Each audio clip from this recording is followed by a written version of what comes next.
Liver transplant એક સૌથી મોટું ઓપરેશન છે આપણા મેડિકલ ફિલ્ડનું. એ આપણે જ્યારે liver cirrhosis end stage liver disease હોય છે કે જેમાં લીવર કમ્પ્લીટલી શટ ઓફ થઈ ગયું હોય કે જે કોઈ ફંક્શન ના કરી શકે અને એના લીધે ઇન્ટોક્સિકેશન બ્લીડિંગ થતું હોય, જોન્ડિસ રહેતો હોય, કાં તો પછી આપણી કિડનીઝ શટડાઉન થઈ હોય, ત્યારે આપણે લીવર ટ્રાન્સપ્લાન્ટનો ઓપ્શન પેશન્ટને સજેસ્ટ કરતા હોઈએ છીએ. ક્યારેક હેપેટાઇટિસ સી અને હેપેટાઇટિસ બી ના કારણે લીવરનું કેન્સર થતું હોય છે, HCC, કે જે આપણે લીવર રિસેક્શન એટલે લીવરને કટ કરીને કાઢીએ એના કરતાં જો આખું નવું જ લીવર એને આપીએ તો એ વધારે હિતાવહ રહેતું હોય છે.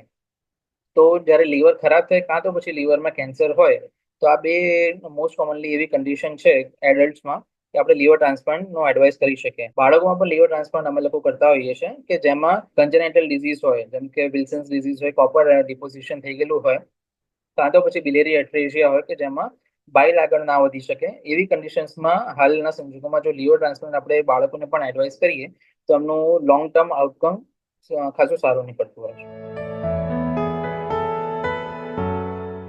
આપણી માટે જેટલું હાર્ટ ઇમ્પોર્ટન્ટ છે એટલું જ ઇમ્પોર્ટન્ટ લીવર છે. કેમ કે લીવર એ બધા જ આપણા પાચક તંત્રનું ફિલ્ટર હાઉસ છે.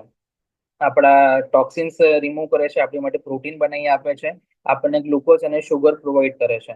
જો લીવર ના હોય તો કોઈ પણ ફંક્શન આપણા બોડીમાં થઈ ના શકે. ઓલમોસ્ટ જ્યારે લીવર 30-40% વધારે ખરાબ થઈ જાય ત્યારે આપણને એના લક્ષણો દેખાઈ જતા હોય છે. એટલે જ જ્યારે આપણે લીવર ટ્રાન્સપ્લાન્ટ કરતા હોઈએ છીએ ત્યારે જે હેલ્ધી સ્વસ્થ માણસ હોય છે, ડોનર કહીએ, એ ડોનરનું આપણે 2/3 લીવર ટ્રાન્સપ્લાન્ટ કરીને આપણે રેસિપિયનમાં મૂકતા હોઈએ છીએ.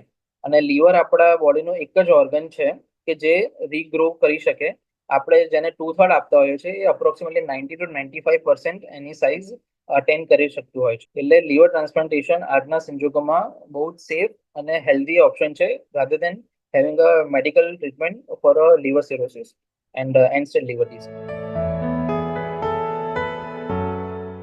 લીવર ટ્રાન્સપ્લાન્ટના મુખ્ય બે પ્રકારો છે.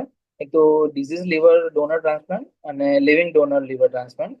ડિઝીઝ ડોનર એટલે કોઈ પણ માણસ જ્યારે અંગદાન પોતાનું કરી જાય મર્યા પછી એ આ માણસનું લીવર આપણે કોઈ રેસિપિયન્ટમાં કે જેનું લીવર ખરાબ થઈ ગયેલું હોય આપણે એના ટ્રાન્સપ્લાન્ટ કરીએ, એ ડિઝીઝ ડોનર લીવર ટ્રાન્સપ્લાન્ટ હોય જે ઓર્ગન ડોનેશનથી આપણને મળે. અને લિવિંગ ડોનર લીવર ટ્રાન્સપ્લાન્ટ જે આપણે ક્લોઝ રિલેટિવ્સ હોય કે જેમનું બ્લડ મેચિંગ અને એના ટેસ્ટ કર્યા પછી આપણને ખબર પડે કે એ માણસ હેલ્ધી છે લીવર ટ્રાન્સપ્લાન્ટ કરવા માટે, એનું લીવર એની સાથે મેચ થાય તો આપણે એનું 2/3 લીવર રેસિપિયન્ટમાં મૂકી શકીએ છીએ કે જે લિવિંગ ડોનર લીવર ટ્રાન્સપ્લાન્ટ છે. લિવિંગ ડોનર લીવર ટ્રાન્સપ્લાન્ટના પણ બહુ બધા પ્રકાર છે કે જેમાં બ્લડ ગ્રુપ મેચિંગ ના હોય તો આપણે સ્વેપ લીવર ટ્રાન્સપ્લાન્ટ કરી શકીએ. જ્યારે ડિઝીઝ ડોનર લીવર ટ્રાન્સપ્લાન્ટમાં જો બે લોકોને જરૂર હોય તો એક એડલ્ટને પણ એનું 2/3 આપી શકીએ અને 1/3 આપણે એક પીડિયાટ્રિક કે બચ્ચાને પણ આને પહોંચાડી શકીએ.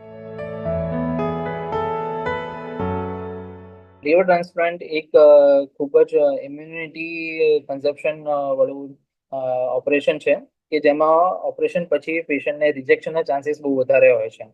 એટલે પેશન્ટને ક્રાઉડેડ પ્લેસીસમાં ના જવાનું હોય અને જેટલો બને એટલો માસ્ક પહેરીને નીકળવું પડે. એના ક્લોથ્સ છે, એના ઘર છે, એની ક્લીનલીનેસ સારી એવી મેન્ટેન કરીને રાખવી પડે. પ્લસ રેગ્યુલર ફોલોઅપ એ બહુ ઇમ્પોર્ટન્ટ છે કે જે એમનું લીવર આપણે નવું નાખ્યું હોય કે જે અમને રિજેક્શનથી બચાવી શકે. લીવર આપણે બે પ્રકારે ડોનેટ કરી શકીએ છીએ. કાં તો DDLT હોય જે ડિઝીઝ ડોનર લીવર ટ્રાન્સપ્લાન્ટેશન છે કે જેમાં આપણી સ્ટેટ ગવર્મેન્ટ છે અને જેને સોટો કહીએ છીએ જે આપણે લીવર અલોકેટ કરે જ્યારે કોઈ પેશન્ટ એક્સપાયર થઈ જાય, એક્સિડન્ટમાં છે, કાં તો પછી કોઈ સર્જરી પછી એનું બ્રેન ડેડ થઈ જાય તો આપણે એ સોટો દ્વારા અને અલગ અલગ હોસ્પિટલમાં જ્યાં પણ પેશન્ટ અવેલેબલ હોય એ પ્રમાણે એમના વેઇટિંગ લિસ્ટ પ્રમાણે લીવર એલોકેટ કરતા હોય છે.